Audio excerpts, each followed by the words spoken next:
tukiwa bomba tukiwa sawa zaidi, burudani ikiwa katika mikono sahihi zaidi. Kumbuka sound ambayo unaruka nayo ni sound ya Mgojisoni. Mimi naitwa Bai, ugeni tofauti DJ kutoka ZC Production. Mambo yanazidi kwa bamba na kwa bomba zaidi. Sasa baada ya mambo ya muda mrefu zaidi, rasmi tunaloka na episode ya 6 tu. Kujua mengi kati ya yale ambayo yalisalia katika episode ya 5. Kumbuka ni juu ya kesi mbili tu ambazo bibi ampewa na The King aweze kupeleza na kujua nini ambacho kinafanyika. Lakini pia kumbuka kuna mkali ambaye anaitwa Chief Ann, mwanaume ambaye takiwa muage binti ijaye kwa kipindi hicho, naye anaingia kupeleleza kazi hizo. Lakini sasa muuaji nani? Na inasadikika kwamba huenda binti aliona sura ya mtu ambaye alitaga barua katika nyumba yao, na mtu huyo huenda ndio anahusika na mambo mengi sana ambayo yamejificha nyuma ya mchezo zaidi. Sasa katika episode kabambi ya 6 zaidi tukwenda kupata burudani mukde. Hapa tunaenda kukutana na kizaazaa zaidi, ni bifu zito zaidi na watu ambao walikuwa wanapendana, walikuwa kwenye malengo ya kuweza kuoana, wote wakijikuta wanaingia katika competition ya kusolve matatizo katika jumba la kifalme. Hebu tuanzie hapa mtu wangu, au sio? Yesa. Bado kuna follow DJ mtu wangu. Hebu tuunganike katika episode ya 6 tu, pale ambapo tulishia katika Jaramba. Episode ya 5 tunaanzia pale tulipoishia, ndio tunaponga. Anasema my lady, ni kipindi ambapo Galam alipata nafasi ya kuweza kumuona binti Jayai ambaye alikuwa gani kama kijakazi wake. Sasa ni juu ya mwili ambao umeletwa katika maabara moja ya siri sana. Mfalme kesi zake nyingi wanazileta kwa uchali. Hapa anahitaji kusolve kesi, kujua kitu ambacho kimpelekea mauaji katika mwili. Yule askari ambaye alikutwa kule polini akiwa amekatwa moto, kwa sasa mwili wake umeletwa kwa ajili ya kufanyiwa, anasema postmortem. Basi moja kwa moja tuwazidi kusonga kibabe zaidi chali yangu. Tunaunganisha pale ambapo tulishia tu. 또 만사하는 잡니까? Anasema lazima kuna kitu ambacho kimejificha, kwa sababu mtu ni kama kuna ujumbe alikuwa na wasiri zaidi. Basi wanahitaji kuingia ndani na kuanza kufanya uchunguzi. Lakini sasa upande wa pili kwa mtaalamu The King anajiweka sawa, piga tizi kinyama, yuko na machali yake, yaani watu wanaguswa. Lakini pia mtaalamu ndo alikuwa anaingia, wanamuita Chief One, namba moja mstaarabu sana. The King hakujali hicho, alizidi kuonesha maili tu. Shida mkono na muumafu akivunga ataonekana sifu. Hivyo aliwatuliza sana, na baadaye aliwaita askari wote akamwambia kwa saizi wanataka wapige pitizi la kutosha zaidi. Hata hivyo leo aliwapatia kafeza tu wakale bata huko mtaani. Basi alikuwa amefika chali yake. Sasa upande pili kwa bodyguard ambaye anamlindaga The King alikuwa anatoka kidogo, na hapa alimwacha binti ashughulikie liso. Basi bibi baada ya kuingia ndani, kuna kitu ambacho kilikuwa kinamshangaza sana. Kila kona mtu alikuwa amejaza picha zake. Anasema ni mambo ambayo anafanyaga Mr. Kim, na anasema ana uhusiano na mtu huyo. Sasa bibi anashangaa, ni kwamba jomba linadai eti na mahusiano na Jayai ambaye ndo Enuchi mpya. Sasa anasema Lady Jayai alikuwa ni kipenzi wangu bwana, kwa hiyo sitaki mkague juu ya vitu vingi sana. Sasa wakiwa wanamkagua vyema mtu huyo, anasema lakini hiki kidonda kinaonekana kijaingia ndani sana.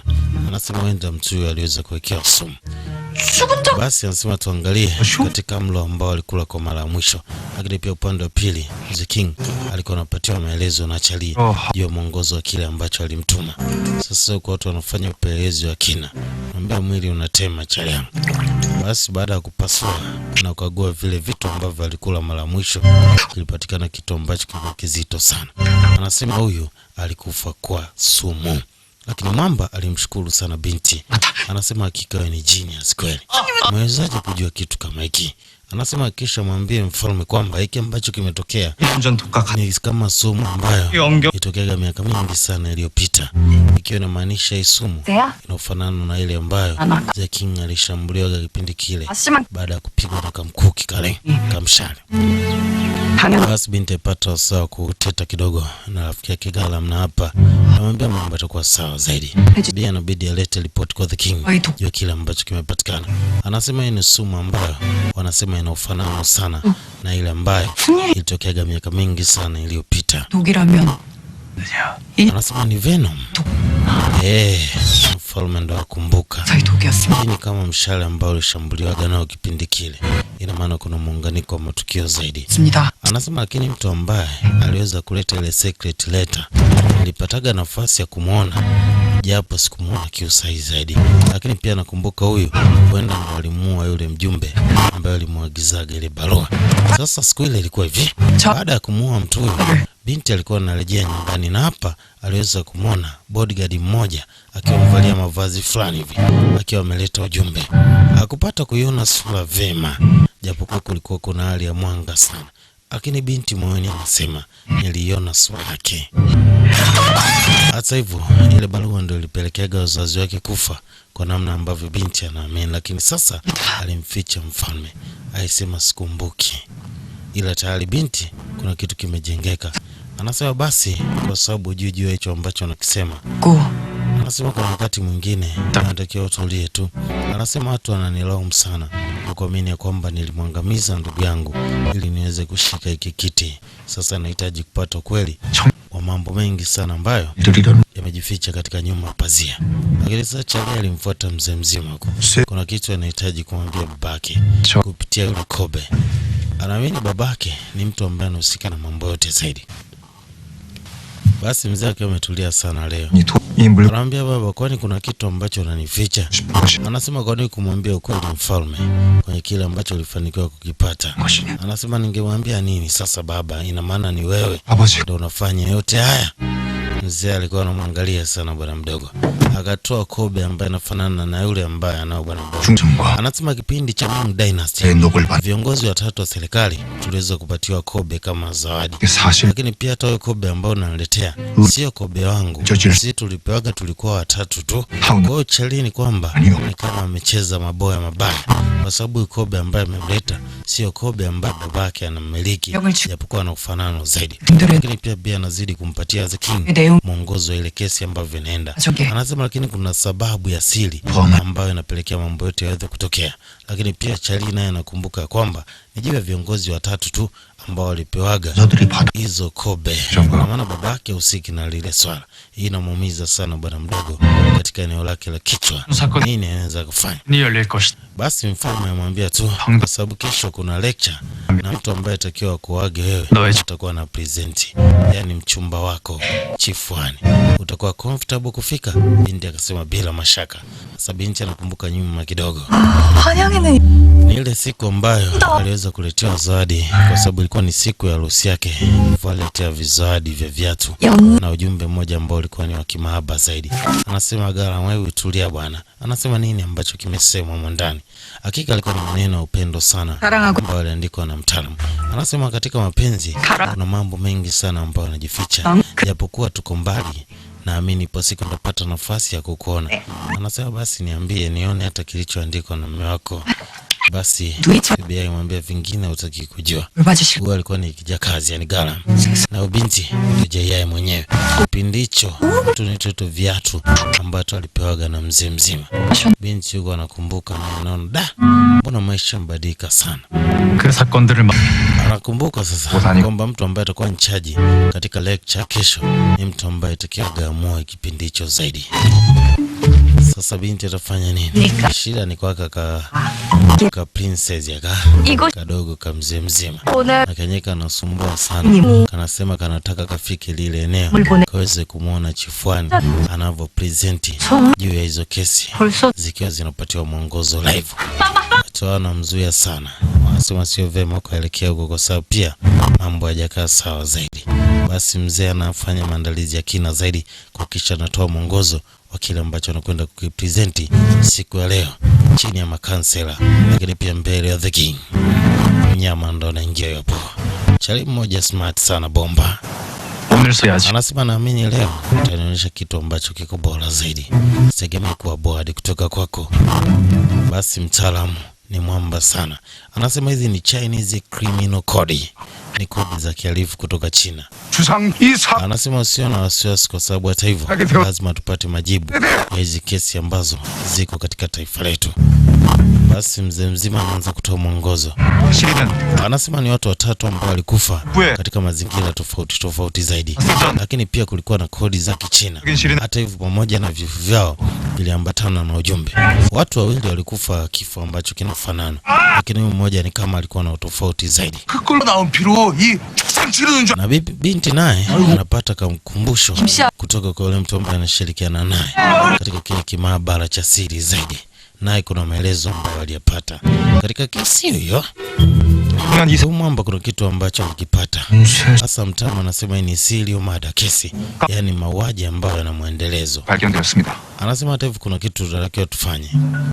살인 장소는 Hii kesi tutaita cardinal kwa sababu ina muunganiko wa mambo ambayo yanafanana, kwa sababu Song Joong-geti 북쪽 huko maeneo ya Nosi 곳은 ndio mwili wa tatu ambao ulipatikana katika location, kwa sababu kuna pateni za muunganiko 인근에서 나 ambao pia ulipatikana Yung-geti katika maeneo ya Westi.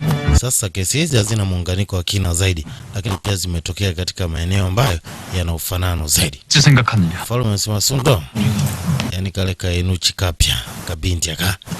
Anasema wewe una nini cha kuzungumza? 사건을 들어 문에 Anasema huyo ndo mtu ambaye alisolve ile kesi 왜 견해 ya mara ya kwanza katika zile ceremony za mwendo. Hivyo kwa sasa anahitaji atupatie mwongozo zaidi.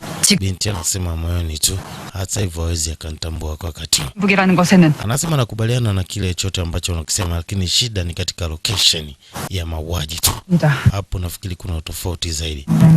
두 번째 시신에도 Anasema kile ambacho unakisema kina muunganiko, kwamba watu hao wanafanya matukio haya wakiwa na imani za kishirikina. Hilo sikupingi, lakini shida ni katika muunganiko wa target ya location kwenye hiki ambacho kinatokea.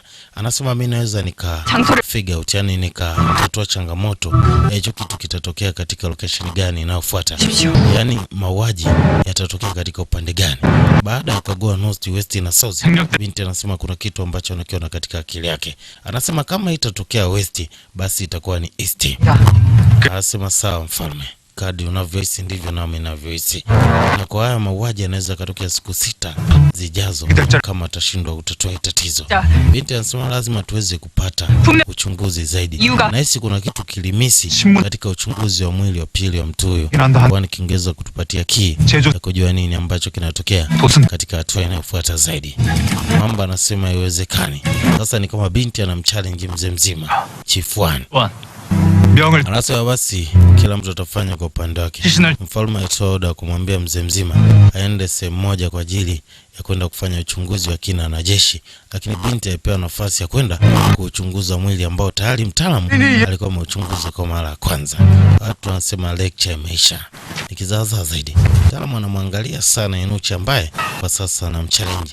Wazee wazima wanamkejeli sana, wanasema unazidiwa na Inuchi ambaye uko chini yako tu, ila mzee alimwambia kazi njema. Basi yuko binti aliitwa na The King katika maktaba moja kubwa sana 니까 ya nchi. 뭐요? Anasema niambie kile ambacho aliniambia. Mfalme akuongea kitu chochote tu zaidi ya kuweza kuondoka. Binti akiwa amesalia hapa anaamba mbili, kuna shida kidogo ya umeme. Basi binti alifanikiwa kupata kitabu, lakini pia alikuta kuna ujumbe pamoja na apple. Iwa binti alifurahi sana kwa lile apple, lakini pia ujumbe ambao aliletewa ni kwamba Charlie amemshukuru binti kwa kile ambacho amekifanya, lakini pia amempa big up sana kwa kile ambacho amekifanya, na ni kama kawadi tu kakumtia moyo binti azidi kupiga kazi baba. Bwana, picha ni kali sana. Anasema kisha anamchunguza Inuchi na kujua nini ambacho kinaendelea katika Paris. Lakini pia upande wa pili Charlie naye anaambia na mzee kwa makini na huyo Inuchi mpya asije kapindua nafasi yako. Sasa binti anamweka vyema mavazi mfalme. Jamaa anatamani kumuuliza tu juu ya kile ambacho amempatia jana. Basi alimuuliza, asema ni kweli ulienjoy kile ambacho ulikipatia nikupatia jana? Binti alisema ni babu kubwa zaidi. Hiyo hapo katika episode ya 6 chali yangu. Hebu tukutane katika episode ya 7 tu kujua mengi sana yanayojili. Usisahau kulike, comment, kushare, kusubscribe. Hiyo inatupa nguvu ya kuzidi kusonga mbele zaidi. Au sio mtu wangu? Let's say ciao. Kamsahamnida. Wow.